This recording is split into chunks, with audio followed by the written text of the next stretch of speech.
I wanted to review the Canadian tax changes for 2023, but going through this video, I want to keep in mind the true problems that we currently have here in Canada. So we've got inflation. Doesn't matter what the cause is, but we've got inflation, which means our rent is much higher, mortgage payments are much higher, our groceries are higher, gas is higher. I mean, interest rate is increasing, so any existing debt payments is increasing as well. Healthcare is not great. It's hard to find a doctor these days quickly. There's a possible recession coming and also possible increase of unemployment where lots of people might lose their jobs. We already saw Meta and I think Amazon already laid off a lot of people, maybe 10,000 employees. So keeping these issues in mind, let's see if the new Canadian tax changes for 2023 are actually helpful. So the first change is the TFSA contribution room. It has increased by $500. It used to be $6,000.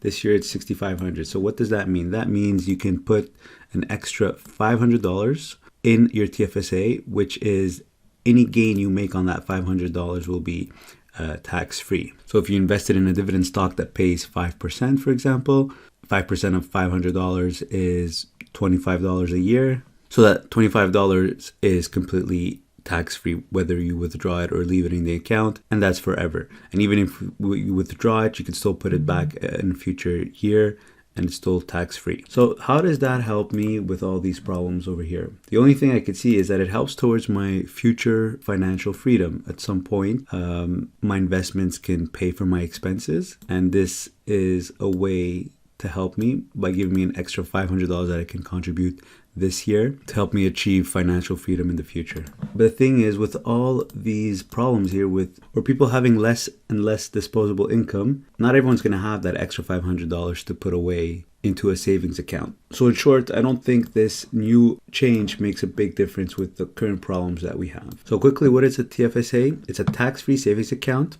It's a registered account, so you need to have a social insurance number. It allows Canadians to put money away that is completely tax-free. The gains are tax-free.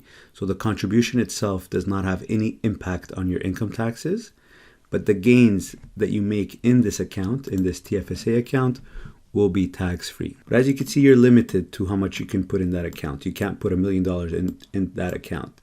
It started, I believe, in 2009, and it was $5,000 a year. At some point, it was $10,000, but then it got dropped to $5,500, and now it's back up to $6,500. Obviously, if you haven't contributed in the past years, you could contribute the full amount now if you were eligible, of course, in 2009. Now, this is interesting. It says here the TFSA annual room limit will be indexed to inflation and rounded to the nearest 500. So it looks like they increased it by 8%, which is what inflation is at right now. So what, 6,500 divided by 6,000? Yeah, so it's about 8%. So they increased it at 8%, but I'm not sure how giving Canadians an extra 8% in their TFSA contribution room helps with inflation. But it's great that they increased it. Next, you've got the RRSP limit, which has increased to $29,210, which is normal. Every year it goes up a little bit. But as you can see, it has gone up a little bit more compared to the previous years. If we compare, let's say, 2021 to 2020, so 2021 to 2020, you can see the limit was 27,830 divided by 27,230, so it's about 2.2%.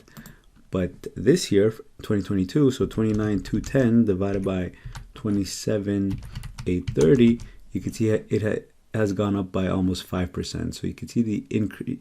They increased the limit much more than previous years. So that probably takes into consideration inflation. So this is a good thing because when you contribute to your RSP, it actually makes a difference to your income taxes that you pay. So having a higher limit, first of all, you have to be able to contribute. So if you're able to contribute and you have a higher limit, that's good because that means you're going to be able to lower your taxes. If you lower your taxes, you're keeping more of your income, which is going to help you with the increase of living costs. So that is definitely a plus. Could have been a little bit higher. It only went up 5% compared to last year, yet inflation is up 8%. So if you really want to index it, it should be at least 8%. But that's good. A common mistake I see people making when contributing to their RSP you have to respect the limit that's on your previous year's notice of assessment. So if you do your 2021 taxes, you get a notice of assessment telling you what your RSP limit is for 2022. That limit that you see on your 2021 notice of assessment, that's the amount that the maximum amount that you can contribute to your 2022 RSP. You cannot be taking into consideration the income earned in 2022. Even if you do, and you do contribute a little bit more, knowing that you're going to have an income in 2022, that extra contribution you make will not count as a deduction for that year. So you need to, when making your contribution for 2022, which by the way, you have until end of February to make that contribution, end of February 2023, you could make that RSP contribution for the 2022 tax return. You have to respect the limit that's on your notice of assessment of your 2021 tax return. Another change for 2023 is the Canada Pension Plan. The maximum pensionable earnings has increased from 64,900 to 66,600. That's an increase of 2.6%. So it's not really matching inflation. So that on its own is good news. The bad part is that we're paying for it right now. It's going to be deducted from our paychecks. So instead of deducting 5.7% in 2023, they'll be deducting 5.95%. So it's not a big increase, but it's still an increase, which I don't think is working towards any of these problems over here. It's not going to help me with inflation. It's not going to help me pay my rent or pay my mortgage or pay my groceries or gas. And it's not helping with employment because this is for retirement, basically. So it's funny. Pensionable earnings went up 2% about. The deduction is going up 4.3%, almost 4.4%. So the deduction is higher than the maximum pensionable earnings. So you are getting deducted 5.95. In 2023, you'll be getting deducted 5.95% of your paycheck up to a maximum of $37.54. So that $37.54 should be 5.95% of 66,600, but it's not. It's actually 63,100. So once you make over 63,100 of gross income, you'll stop getting deducted on your paycheck. Now let's look at the increase between 2022 and 2023. It looks like it's going to be probably 5%. So 3754.45 divided by 3499.8, it's 7%. So that's funny. So look at that increase. So the cap has increased by 7%. The rate has increased by 4.4%, but the maximum pensionable earnings only increased by 2.2% or something. So the indexation is not the same everywhere. Now for employment insurance, it's also a deduction on your paycheck. The maximum insurable earnings have gone up. So that's a good thing, of about 2%. So notice the positive only goes up 2%, regular inflation, regular indexation, but the deduction or the negative goes up 8%, which is current inflation. So the max deduction they will take from your paycheck has also increased. So it used to be $952, now it is $1,002. So let's see how much that increase is. So 1,002.45 divided by 952.74. So it's an increase of 5.2%. So there you go. The deductions seem to be always a higher increase, closer to current inflation, but the advantage to Canadians is not necessarily as high. So the cost is $1.63 for every $100. But notice this, for Quebec workers, it's actually $1.27 because Quebec has its own program for maternity and parental benefits under the Quebec Parental Insurance Plan. We have our own deductions, another set of deductions. So how does that help with with these items over here? It's not going to help with inflation, rent, mortgage, or groceries, or gas. I mean, it's a small increase. It's not a big deal, but it's still an increase that doesn't help towards any of this unless it's unemployment. But if you get unemployed in 2023, you'll be getting a little bit more. Although I'm pretty sure unemployment is based on previous year's return, previous year's earned income. So you won't have the time to take advantage of this increase. So one good thing in 2023 is that the first-time home buyer's tax credit has increased. It used to be $5,000, now it's $10,000. So instead of getting a $750 non-refundable tax credit, you'd be getting $1,500. So that's definitely great news for people who want to buy their first home. It's not good for people who already took advantage of this credit in the past, because now they're wondering, how come I missed out on an extra $750? But at the same time, you could view it as homes are definitely much more expensive now. So it's comes out to the same thing. So that's one good thing I see here, and will help with maybe, I guess, well, it reduces your taxes, so it helps with everything. Finally, you've got this new type of account, another registered account. It seems to combine the TFSA and the RRSP. It's called the Tax-Free First Home Savings Account. So it helps homebuyers save $40,000 on a tax-free basis. The contributions that you make to this account, so that $40,000 that you make to this account, will be a tax deduction similar to the RRSP. And then the withdrawal that you make to put it as a down payment on your first property will be tax-free, just like a savings account. So this isn't implemented yet, but it should be at some point in 2023. You have an annual limit of $8,000 that you can contribute to the account. So similar to the TFSA, there's an annual limit that's just a random amount that is not based on your RSP, that is not based on your earned income. Your RSP limit is based on your earned income up to a maximum fixed amount.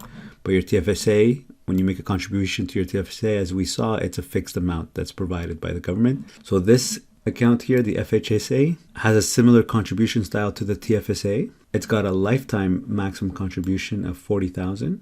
Unlike RSPs though, you can't contribute within the first 60 days of a given calendar year and have it count for the previous tax year. So for a contribution to count for the 2023 tax return, you have to make that contribution within the 2023 calendar year. And the unused contribution can be carried forward. So if you don't contribute $8,000, let's say you contribute $5,000, you're left with $3,000. Well, then the following year you can contribute that missing $3,000 plus the new $8,000, so you can contribute $11,000 the following year. Now we already have an existing plan, which is the home buyers plan, which if you contribute to your RSP, which is already a deduction, you can withdraw a maximum limit of $35,000 from your RSP towards your first property. And that $35,000 that you withdraw will be tax-free if it's towards your first property. So it's a similar plan to the home buyers plan. Something I do see an advantage with the FHSA is that you don't have to pay it back. With the RSP, once you withdraw this $35,000 towards your first, as a down payment towards your first property, you have to pay it back within the next 15 years. But the FHSA, you don't have to pay it back. So that's an advantage there. Another advantage to the FHSA is that not everyone has earned income to be able to contribute to their RSP. In order to contribute to your RSP, you have to have earned income because your limit is based on 18% of your earned income. So not everyone has contribution room in their RSP, so not everyone can take advantage of the home buyers plan. But the FHSA, you don't need to have earned income the previous year in order to take advantage of the FHSA. You can make that contribution without having earned income. Everyone has a limit of $8,000. Now, of course, if you don't have income, you're not really taking advantage of the deduction that you'd be getting from contributing $8,000. But at least you have access to $8,000 that you could withdraw in the future tax-free. But once again, if you don't have earned income in the future, then you don't care about tax-free withdrawals. But it's still an advantage that it's allowing more people to have access to this plan here, the home buyers plan. Once again, how does this help with inflation, rent, mortgage, groceries, gas? Well, you're getting a tax credit and it encourages you to buy a property, but it doesn't really make cost of living cheaper, right? It just gives you a tax credit, which means you keep a bit more of your money. So I hope I wasn't too negative reviewing these tax changes for 2023. Now, what will help you with all these problems here in terms of your income tax return is contributing to your RSP for sure. That'll give you a decent tax return. It also puts money on the side for a rainy day. I mean, let's say you put $20,000 in your RSP. It gives you probably, let's say $9,000 of a tax credit that given year. So that's $9,000 that you get to save right now. And let's say you lose your job, you could still withdraw from the following year. You could withdraw from your RSP because you don't have an income. And since you don't have an income, you're going to be taxed differently on your withdrawal from your RSP. You don't have to wait till retirement to use your RSP. So I still think it's a useful program because you never know what the future holds. There might be a year where you don't have any income for some unexpected reason.